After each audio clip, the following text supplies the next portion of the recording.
사랑합니다. 네, 오늘도 예배 자리에 나오신 우리 덕진 가족 여러분 주님의 이름으로 크게 환영하며 넘치도록 축복합니다. 오늘 우리가 어린이 주일로 지키는데요. 그래서 이 시간 잠시나마 동심으로 돌아가 옆에 계신 분과 함께 이렇게 인사하면 좋겠습니다. 옆에 계신 분 바라보시면서 이렇게 인사합니다. 반가 반가. 네. 네, 손동작이 중요합니다. 반가 반가. 네. 더 반가운 것 같습니다. 여러분, 5월은 가정의 달입니다. 참고로 하나님께서 이 땅에 세우신 공동체가 두 개가 있는데 바로 교회와 가정입니다. 그만큼 교회와 가정이 소중하다라는 것이죠.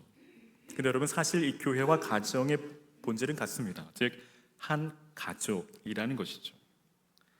그러니까 교회는 단순한 모임이 아니라 그리스도의 피로 맺어진 예수 가족 공동체요, 또 십자가 위에 세워진 언약 공동체입니다. 그렇다면 하나님께서 이 땅에 교회와 가정을 세우신 그 궁극적인 목적은 과연 어디에 있을까요? 그것은 바로 하나님의 나라입니다. 즉, 이 땅에 하나님의 나라를 건설하고 하나님의 나라를 확장해 나아가는 것이죠. 이와 더불어 성경 66권 전체의 주제를 한 단어로 정의한다면 어떻게 정의할 수 있을까요? 즉, 성경이 말하는 그 핵심 주제, 그 핵심 가치는 무엇일까요? 성경은 왜 기록되었을까요? 그 목적이 무엇일까요? 복음, 예수님, 십자가, 부활, 구원, 영생, 물론 다 맞습니다. 그런데 이 모든 주제를 하나로 아울러서 압축해서 총괄해서 정의한다면 그것이 바로 하나님의 나라라는 것입니다. 즉, 하나님의 나라는 어떠한 것이고 하나님의 백성은 누구이고 하나님의 백성은 어떠한 삶을 살아가야 함이 마땅한가를 기록해 놓은 것이 바로 성경, 곧 하나님의 말씀이라는 것입니다. 그렇다면 하나님의 나라는 어떠한 곳일까요?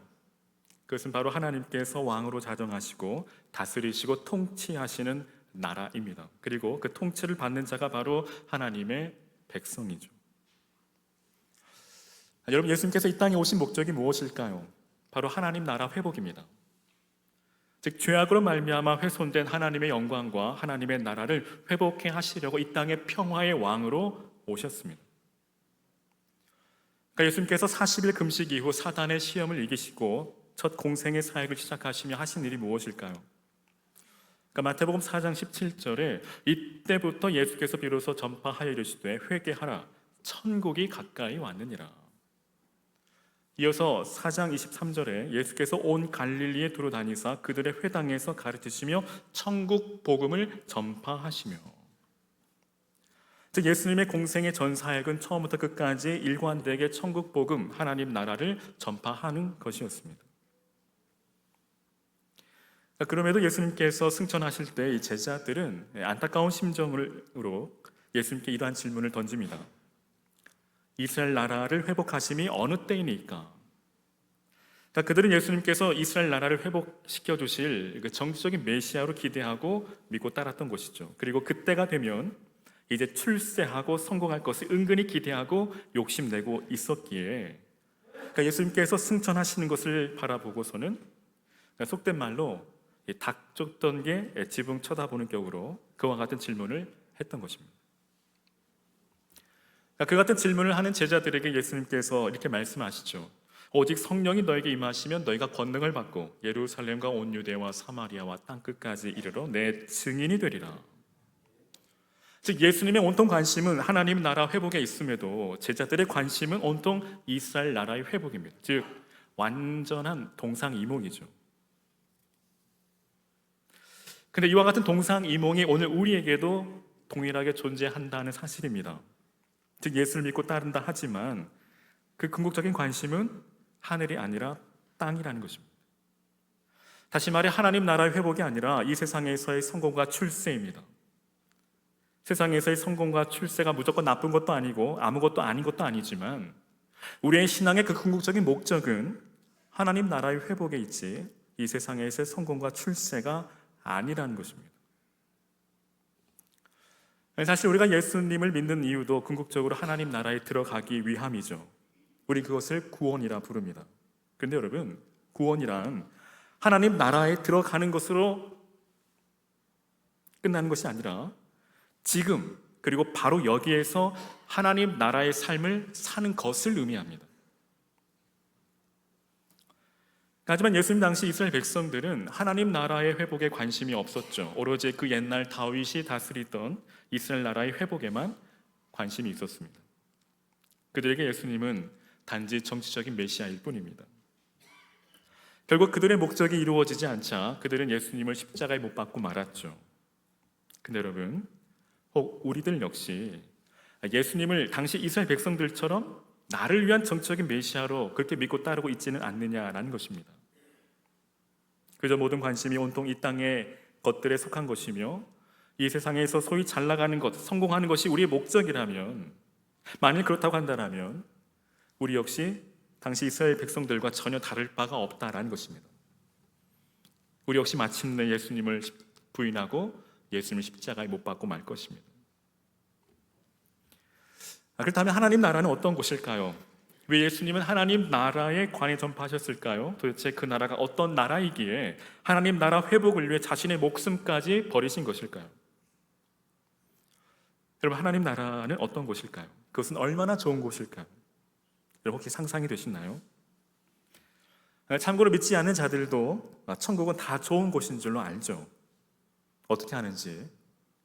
그래서 여러분, 편안하고 분위기 좋고 경치 좋은 곳에 가면 모두 다 와, 여기가 천국이다 라는 말들을 하곤 합니다.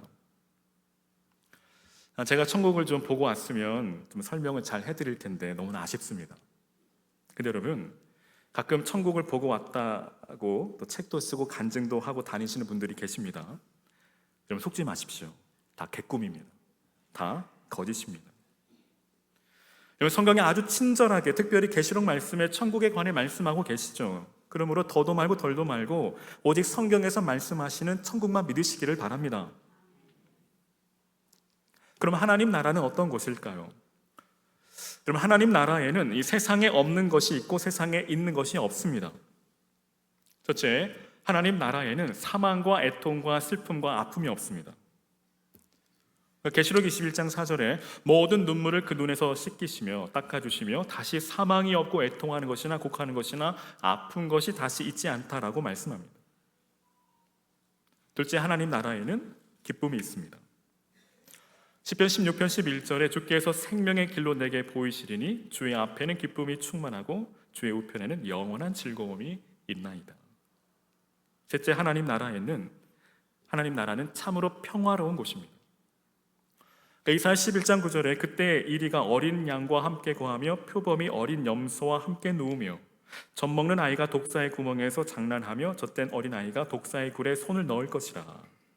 나의 거룩한 산 모든 곳에서 해됨도 없고 상함도 없을 것이라. 넷째, 하나님 나라에는 참 사랑이 있습니다. 요한일서 4장 10절에 사랑은 여기 있으니 우리가 하나님을 사랑한 것이 아니요 하나님이 우리를 사랑하사 우리 죄를 속하기 위해 화목 제물로 그 아들을 보내셨습니다. 즉 하나님의 이처럼의 사랑이시죠. 하나님의 이처럼의 사랑, 곧 완전한 사랑입니다. 근데 여러분, 무엇보다 천국이 천국인 이유는 그곳에 바로 우리 주님이 계시기 때문입니다. 믿으시면 아멘. 즉 천국은 어떤 곳입니까? 완전한 하나님께서 다스리시는 완전한 곳이라는 것입니다. 그런 매우 중요한 사실은 하나님의 나라, 천국은 꼭 죽어서만 가는 곳이 아니라는 것이죠. 찬송가 438장의 고백처럼 높은 산이 거친 들이 조막이나 궁궐이나 내 주 예수 모신 곳이 그 어디나 하늘나라 함께요.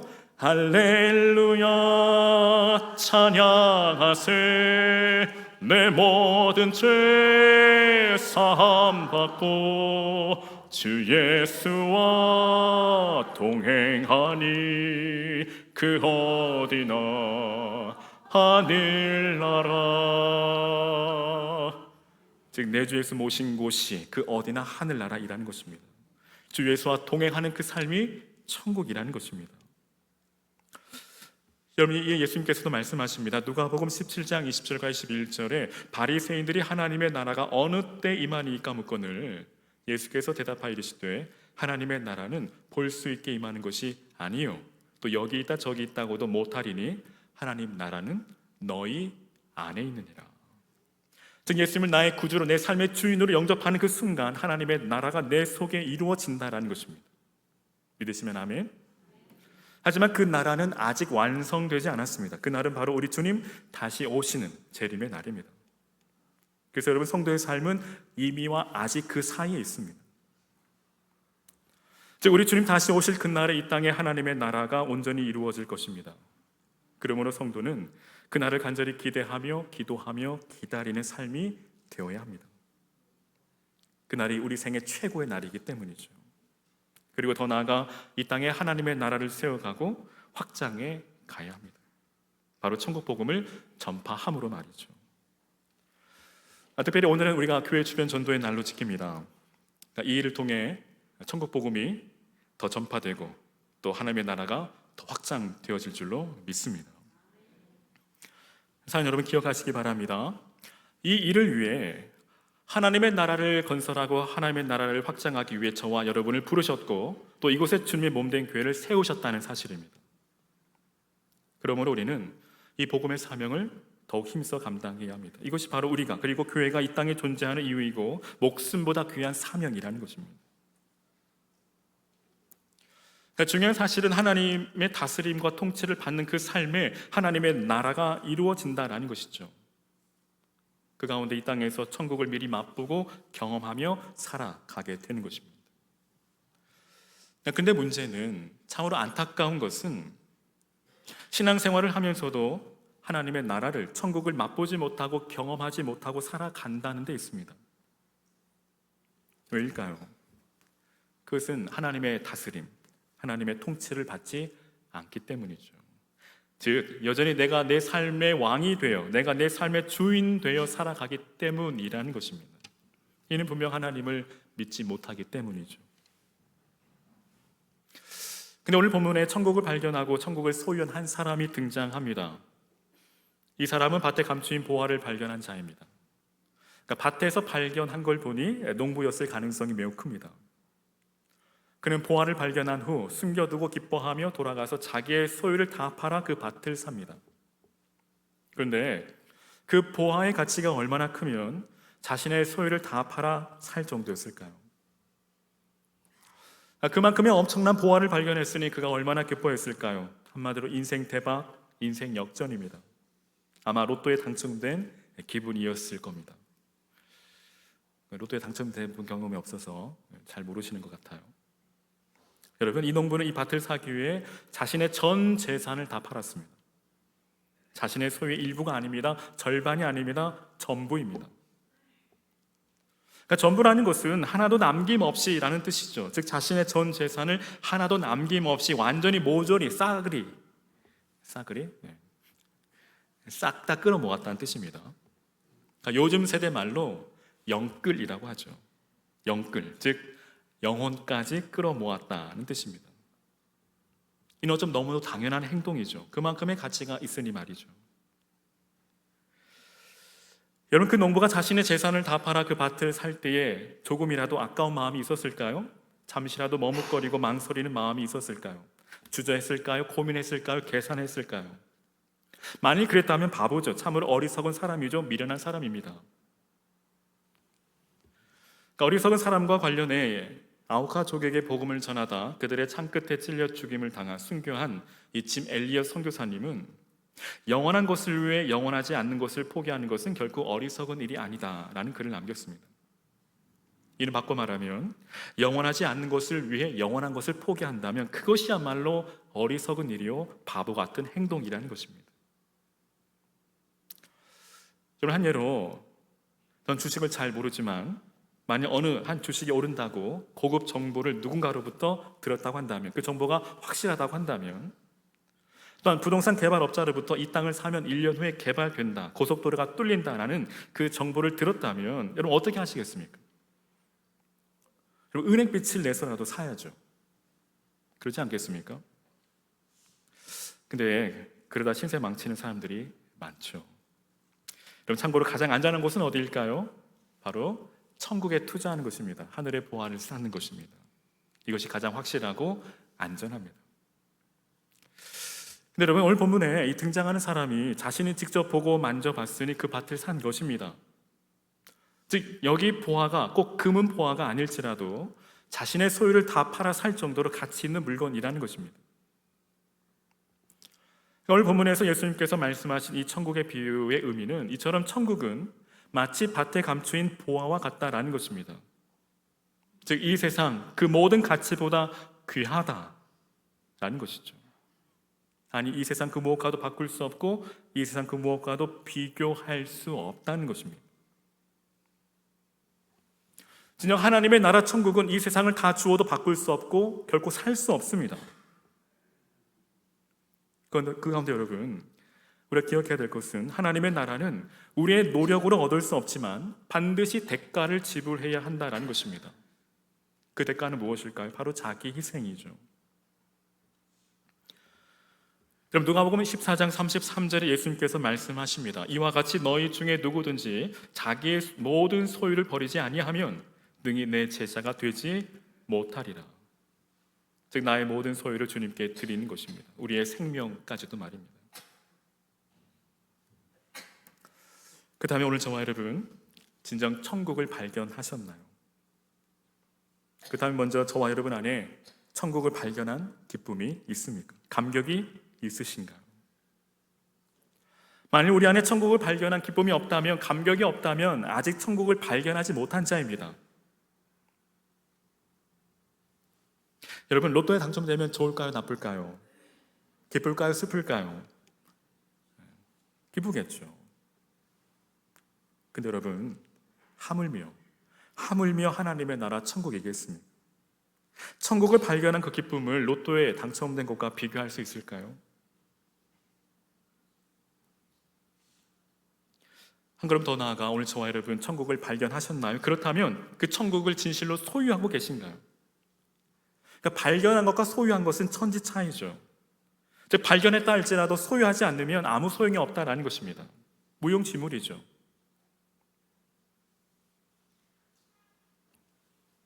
만일 저와 여러분 전 소유를 다 팔아, 전 재산을 다 팔아 천국을 사라고 하면 여러분 사시겠습니까? 지금 여러분의 통장에 그 잔고, 집문서, 땅문서, 주식, 연금까지 다 팔아 천국을 사라고 하면 조금 더 망설임 없이, 주저함 없이, 고민 없이, 계산 없이 여러분 사시겠습니까? 만일에 망설이고 주저하고 고민하고 계산한다면 죄송합니다. 천국을 발견한 자가 아닐지도 모릅니다. 천국을 소유한 자는 더더욱 아닐지도 모릅니다.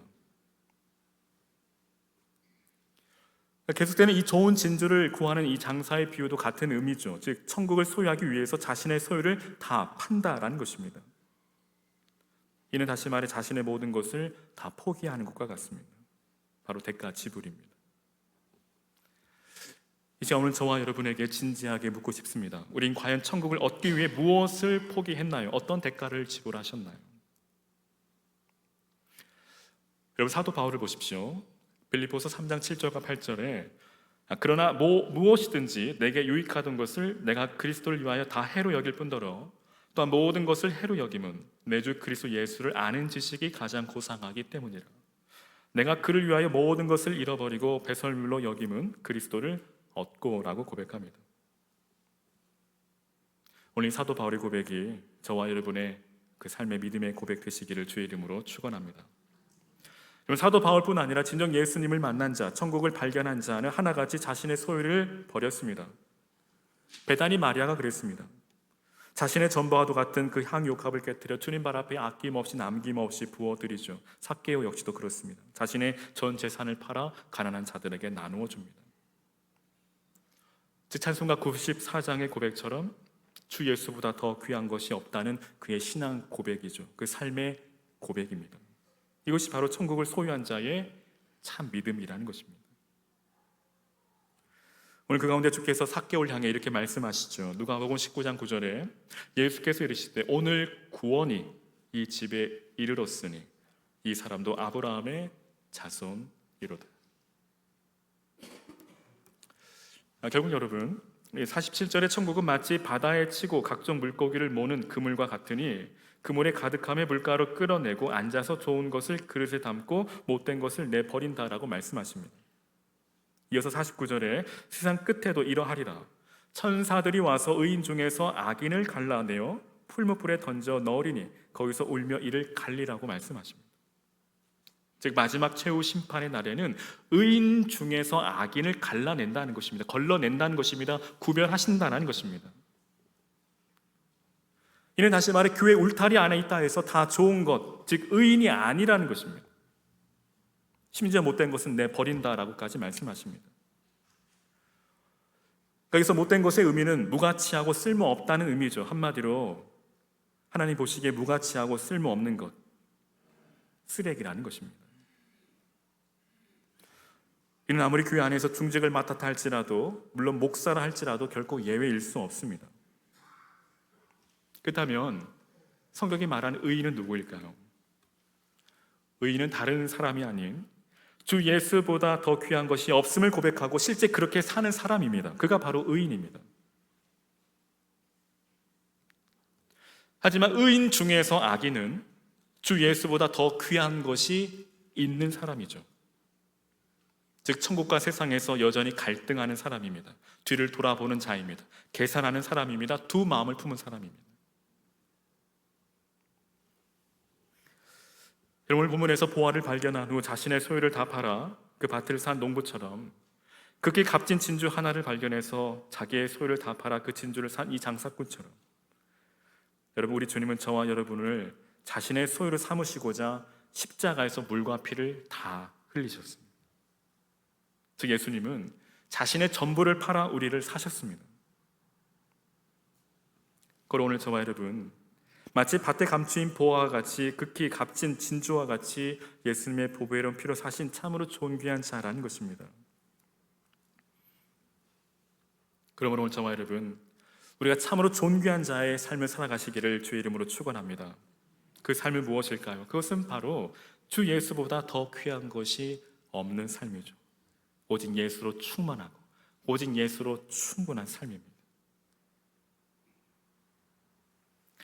바라기는 주 예수님을 나의 가장 귀한 보배 삼고 그로 인해 천국을 소유한 자 되어 그 삶의 기쁨과 감격이 샘솟듯 차고 넘쳐 날마다 천국을 경험하며 살아가시는 저와 여러분 되시기를 주의 이름으로 간절히 축원합니다.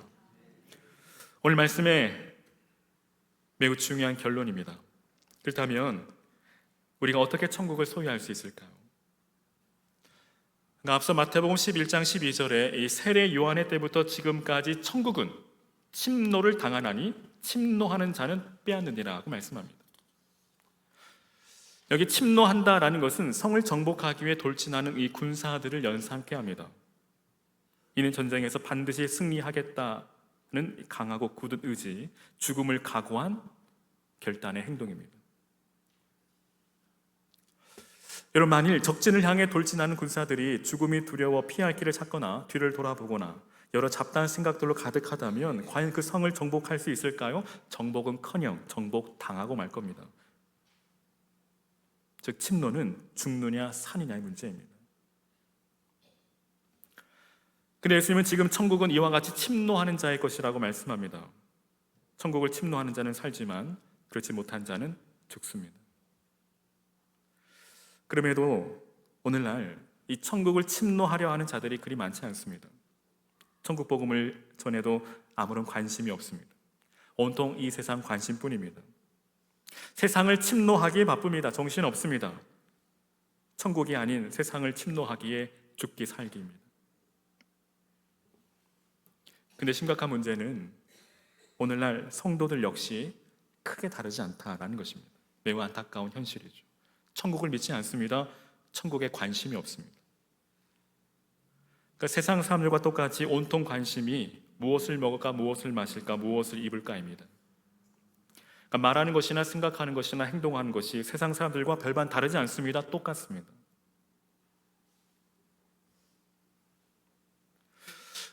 혹 성도들 가운데 이런 생각을 갖고 있는 분들도 계십니다.